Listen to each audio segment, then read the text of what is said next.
کے نبی صلی اللہ علیہ وسلم نے سختی کے ساتھ منع کیا ہے، اور قرآن کا انداز بھی یہی بتلا رہا ہے۔ قرآن کیا کہہ رہا ہے؟ الطلاق مرتان، کہ اصل طلاق تو 2 مرتبہ ہے، اصل طلاق 2 مرتبہ ہے۔ پھر بیچ میں قرآن نے خلا کے احکام کو بیان کیا، اور خلا کے احکام بیان کرنے کے بعد اس کے بعد کہا فَإِن طَلَّقَهَا، پس اگر اس مرد نے اس عورت کو تیسری طلاق دے دی۔ قرآن نے لفظ ان کے ذریعے سے بیان کر کے یہ بتلا دیا کہ اس کی کوئی ضرورت نہیں ہے، لیکن اگر کسی نے اس حد کو پار کر دیا تو پھر حکم کیا ہوگا؟ قرآن نے اس کو بیان کیا ہے۔ گویا کہ اجازت صرف 2 مرتبہ تک آپ کو ہے، 2 مرتبہ سے زیادہ کی اجازت نہیں ہے، لیکن اگر کسی نے کر لیا تو حکم کیا ہے؟ اب یہاں پر میں وہ حکم اس لیے بتلانے جا رہا ہوں کہ بہت سے لوگ اسلام پر اس معنی کر کے اعتراض کرتے ہیں کہ نکاح حلالہ، یہ اس کا کوئی تصور اسلام کے اندر نہیں ہے، اور نہ کسی فقہ حنفی کے اندر اس کا کوئی تصور ہے کہ اگر کسی مرد نے ایک عورت کو 3 طلاق دے دی، اور 3 طلاق دینے کے بعد اس کی شادی آپ نے کسی دوسرے سے اس لیے کروا رہے ہیں کہ تاکہ دوسرا طلاق دے، یعنی شادی کرنے کے بعد، اور یہ پہلی کے لیے حلال ہو جائے، اس نیت سے نکاح کروانا اور اس شرط کے ساتھ نکاح کروانا یہ گناہ کبیرہ ہے، اور اس نکاح کا اسلام میں کوئی تصور نہیں ہے، بلکہ ترمذی شریف کی حدیث کے اندر اللہ کے نبی نے ایسے مردوں پر لعنت فرمائی ہے، اور فرمایا لعن اللہ المحلل والمحلل له، کہ لعنت ہو حلالہ کرنے والے پر، اور جس کے لیے حلالہ کیا گیا ہے اس کے اوپر بھی لعنت ہو۔ پتہ چلا یہ بہت بڑا گناہ کبیرہ ہے، اس کا کوئی تصور اسلام کے اندر نہیں ہے، جو آج کل چل پڑا ہے، بلکہ یہ زنا کے دروازے کو کھولنا ہے۔ کس کے دروازے کو کھولنا ہے؟ زنا کے دروازے کو کھولنا ہے۔ لیکن ایک سوال یہ پیدا ہوتا ہے کہ اگر وہ عورت پہلے شوہر کے پاس آنا چاہتی ہے تو طلاق تو مرد نے دی ہے، لیکن یہ سزا عورت کو کیوں گزارنی پڑتی ہے؟ حالانکہ مرد کو تو کوئی سزا نہیں مل رہی ہے، طلاق تو مرد نے دیا ہے، اور اس آپشن کو اس نے ختم کر دیا جو اللہ نے اس کو دی تھی۔ تو اگر آپ غور کریں گے تو حقیقت میں یہ سزا مرد کو ہے، عورت کو نہیں ہے۔ بھائی یہ شرط کہ اگر دوسرا آدمی اس سے نکاح کرے اس کے بعد وہ پہلے کے لیے حلال ہوگی، یہ اس وقت ہے جبکہ وہ عورت خود پہلے کے پاس آنا چاہتی ہے، یہ اس وقت ہے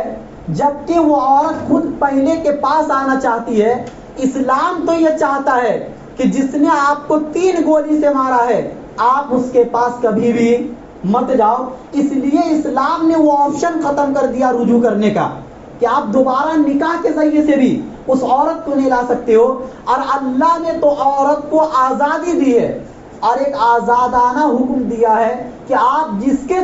ساتھ چاہو نکاح کر کے رہ سکتی ہو، چاہے تو بغیر نکاح کے رہو اور چاہے تو نکاح کر کے رہو، لیکن اگر آپ خود ہی پہلے کے پاس آنا چاہتی ہو جس نے آپ کے ساتھ ظلم کیا ہے تو یہ آپ کا آپشن ہے، شوہر کا آپشن نہیں ہے۔ تو یہ پہلے کے پاس آنے کا اختیار یہ خود عورت حاصل کر رہی ہے، مرد نہیں۔ مرد اگر چاہے گا بھی تو اس عورت کو نہیں لا سکتا ہے، لیکن اگر عورت خود چاہ رہی ہے، یا ایسا ہی ہے جیسے کسی نے آپ کے پیسے کو چوری کر لیا اور آپ کو معلوم ہے کسی آدمی نے چوری کیا ہے، تو آپ دونوں کے درمیان بہرحال دشمنی کا ہونا ایک فطری بات ہے کہ جس نے آپ کے پیسے کو چوری کر لیا آپ اس کے ساتھ کیسے رہ سکتے ہیں۔ لیکن آپ عدالت میں گئے اور عدالت میں جا کر آپ خود یہ کہہ رہے ہیں کہ فلاں شخص چور ہے، اس نے میرے پیسے کو چوری کیا ہے، لیکن آپ میرے درمیان اور اس کے درمیان صلح کروا دیجیے، تو عدالت یہ کہہ رہی ہے کہ اس وقت تک صلح آپ کے درمیان نہیں ہوگا جب تک کہ آپ اپنے چہرے پر گندگی نہ مل لو، جب تک آپ اپنے چہرے پر گندگی نہ مل لو کہ بھائی جس نے آپ کے پیسے کو چوری کیا ہے آپ اس سے ملنا کیوں چاہتے ہو، اور اگر ملنا چاہتے ہو تو یہ آپشن ہے آپ کے پاس۔ تو اسی طریقے سے عورت سے یہ کہا گیا کہ جس نے آپ کو ایک دم سے چھوڑ دیا ہے اور اس حد تک پہنچ گیا جس حد تک پہنچنا اسلام نہیں چاہتا ہے، اور آپ کو اس نے 3 طلاق دے دیا ہے، تو آپ اس کے پاس جانا کیوں چاہ رہی ہو؟ اور اگر جانا چاہتے ہو تو بس یہ طریقہ ہے تاکہ اس مرد کو غیرت آئے کہ تمہاری بیوی دوسرے کے پاس جا کر آئی ہے، اور پھر دوبارہ تم اس کو استعمال کر رہے ہو، یہ اس کی غیرت کے لیے ہے۔ لیکن یہ آپشن شریعت نے عورت کو دی ہے، مرد کو نہیں دی ہے۔ اگر عورت چاہے تو اس مرد کے پاس نہیں بھی جا سکتی ہے، اور اگر چاہے تو جا سکتی ہے، لیکن جانے کے لیے یہ طریقہ اختیار کیا گیا۔ چنانچہ ایسا نبی کے زمانے میں بھی ہوا کہ ایک عورت تھی، حضرت رفاع القرظی رضی اللہ عنہ کی بیوی، انہوں نے اپنی بیوی کو 3 طلاق دے دی۔ طلاق دینے کے بعد ان کی شادی عبد الرحمن بن زبیر رضی اللہ، زبیر نہیں بلکہ زبیر ایک دوسرے صحابی ہے، ان سے ان کی شادی ہوئی۔ وہ عورت اللہ کے نبی صلی اللہ علیہ وسلم کے پاس آئی اور انہوں نے یہ شکایت کی کہ میں نے عبد الرحمن بن زبیر سے نکاح تو کر لیا، لیکن وہ میری خواہش کو پوری کرنے کی صلاحیت نہیں رکھتے ہیں۔ یعنی جنسی کمزوری کی شکایت اس عورت نے نبی کے پاس آ کر کی۔ بہرحال ایک عورت کو جب تک سکون نہیں ملے گا جنسی خواہش کے ذریعے سے، وہ عورت کبھی بھی اس مرد سے محبت نہیں کر سکتی ہے، کیونکہ آپ کی بھوک تو مٹ گئی، لیکن اگر عورت کی بھوک نہ مٹے تو وہ عورت صحابیہ کیوں نہ ہو، وہ آپ کے پاس کبھی بھی رہنا گوارا نہیں کرے گی۔ وہ عورت بھی تو صحابیہ تھی، اور جس کی شکایت لے کر وہ عورت نبی صلی اللہ علیہ وسلم کے دربار میں لے کر آئی ہے، وہ آدمی کون تھے؟ صحابی رسول تھے۔ لیکن چونکہ اس عورت کو معلوم تھا کہ نبی کے پاس ہر ایک چیز کا انصاف موجود ہے، وہ پہنچ گئی اور انہوں نے کہا انما معہ مثل خطبۃ الصوم، کہ میں نے اس آدمی کے سے نکاح تو کی ہے لیکن یہ جنسی خواہش میری پوری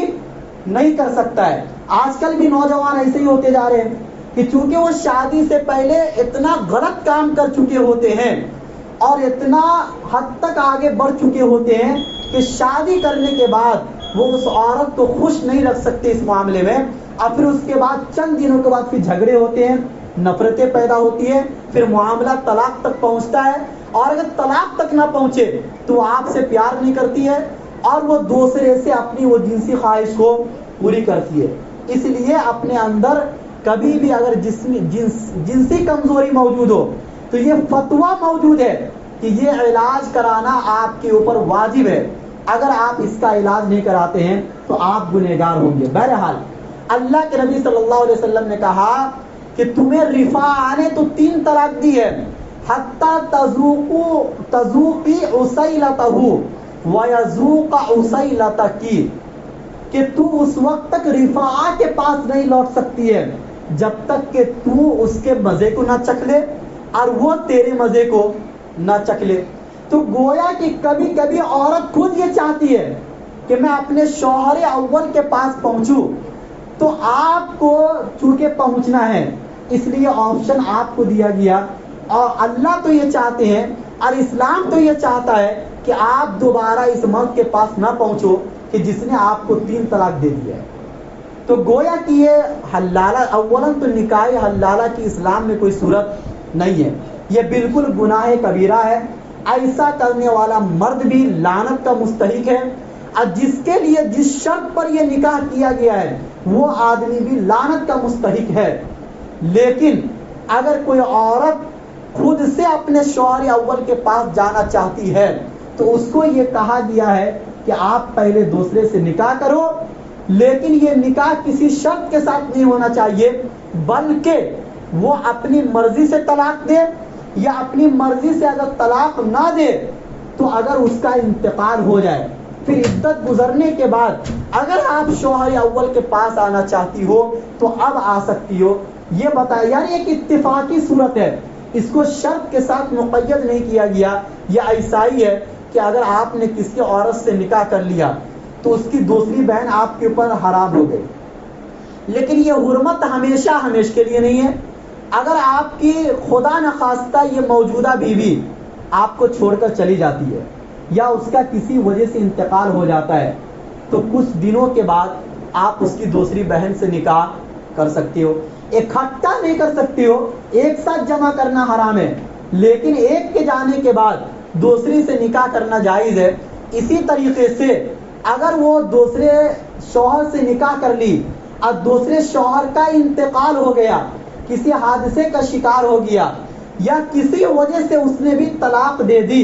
تو اب آپ کے پاس یہ آپشن موجود ہے کہ آپ پہلے کے پاس آ سکتی ہو۔ یہ کوئی حکم نہیں ہے کہ یہ حکم دیا جا رہا ہے عورت کو کہ آپ کو ضرور بھی ضرور ایسا کرنا ہے پہلے شوہر کے پاس آنے کے لیے۔ اگر حکم ہوتا تو اعتراض ہوتا، نہ یہ کوئی فرض والا مسئلہ ہے، نہ کوئی واجب والا مسئلہ ہے، نہ کوئی سنت والا مسئلہ ہے، نہ ایسا کرنے پر اس عورت کو ثواب مل رہا ہے۔ جب نہ کوئی حکمی مسئلہ ہے، نہ کوئی فرض واجب ہے، اس کے باوجود اس پر اعتراض کرنے کا کوئی حکم نہیں بنتا، کوئی مسئلہ نہیں بنتا ہے۔ اللہ ہم سب کو کہنے سننے سے زیادہ عمل کرنے کی توفیق نصیب کرے۔